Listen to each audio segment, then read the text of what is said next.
Hey, this is Junior from San Jacinto Knives. This has been my first video in a while. Sorry about that. Kind of got busy on some other projects. I don't do a whole lot of full tang handles. I prefer hidden tangs if you guys have seen some of my other videos, but I have had some requests for some here recently, and I kind of wanted to show a tip. Mainly, I was just looking up some different designs and had seen some videos of some different techniques that guys were using for how to drill the handle holes, and I really had never really thought of it as being an issue in terms of how to get both sides of the handle scales to really match up. So I was going to give you a quick tip on how I do it. Well, the way I used to do it, which was a lot of extra work, was I would glue one handle scale down, and once that was dried, I would turn the knife over, and then I would drill through using those holes there in the tang as my pilot. And then what I would do is then I would again glue on the second side.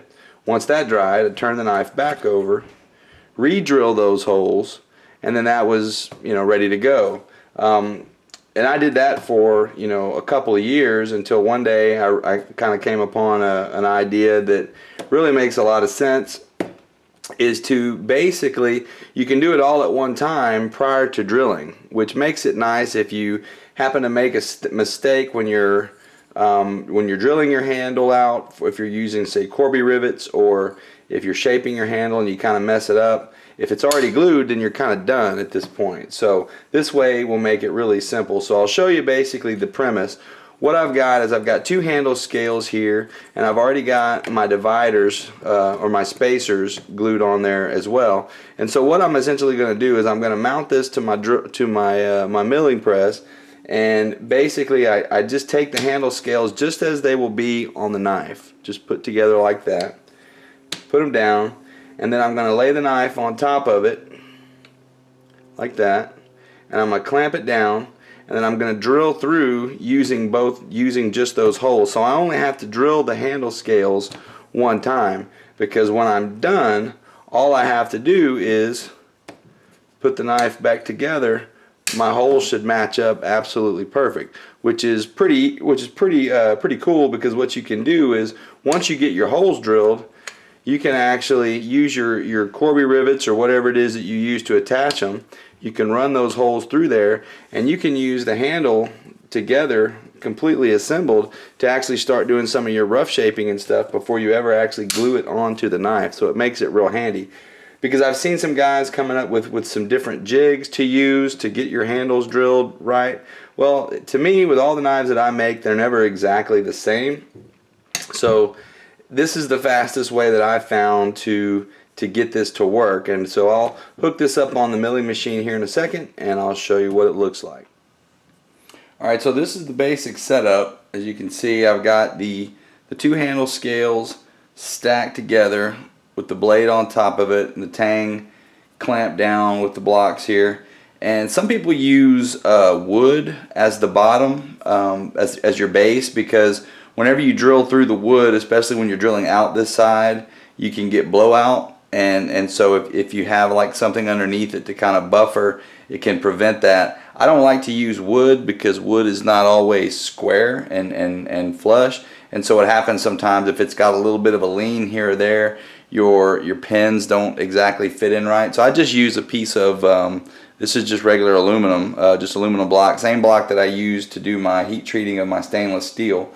And that it serves the same purpose. It protects the wood for when you drill through, that you don't get the tear out from the wood on the backside.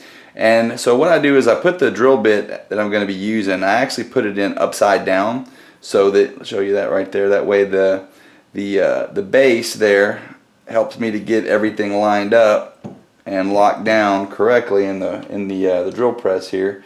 And then when I'm ready to, once I get that hole lined up, I'll back it out, and then I'll put the drill bit in the correct direction, and it'll be lined up to the hole. So let me go ahead and do that, and we'll start getting this thing going. The hole is perfectly lined up with the drill bit now because of the guide hole in the tang, because we turned the bit around backwards, so it should go right in. When you drill these, just do a little bit at a time and then back it off. You never want to just go bearing down into it. Take a little bit out, take your time. can tell you're through when you start to see the aluminum shavings come out like that. And so just go a little bit more, and that's one side done. Okay, so like I did before, I've got the drill bit turned upside down, matching up inside the hole, and then I'll flip it and we should be good to go.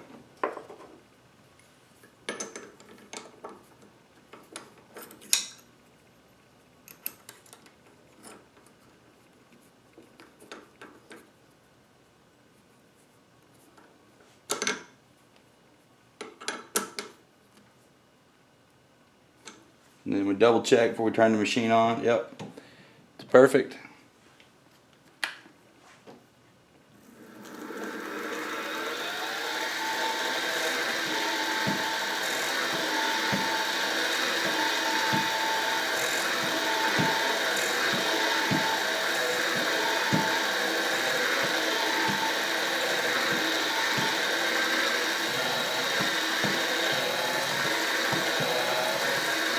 There's the aluminum, so we're all the way through.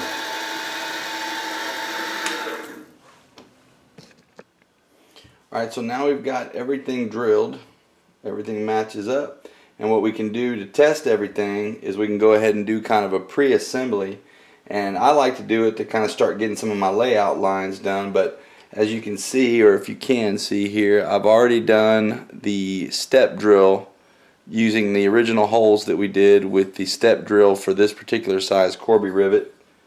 And what I do is you go ahead and pop those in there. Pop in one side, and then you put it through the blade to make sure everything matches up. Like that. And then you take the other side.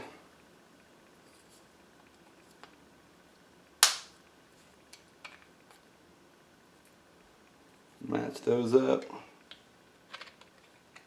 and then you can actually just kind of popped out of there. These basically just screw together. It's a two-piece screw, and you can do an assembly to make sure everything matches up, which it does perfectly. So that's the pre-assembled knife handle. So basically at this point what I would do is I would just take one side off, scribe the lines, put the other side on, turn it over, scribe the lines, and then I would just kind of start doing some of my pre-shaping, because I like to have everything almost to the exact dimensions whenever I assemble it. Just you know, just helps the finishing process a lot easier, go a lot easier. Plus, if I make a mistake, it's not assembled, I can start over. So anyway, that's how I do full tang, how I drill the holes for my full tang handles. So I hope you enjoyed it, got something out of it. Appreciate it, guys.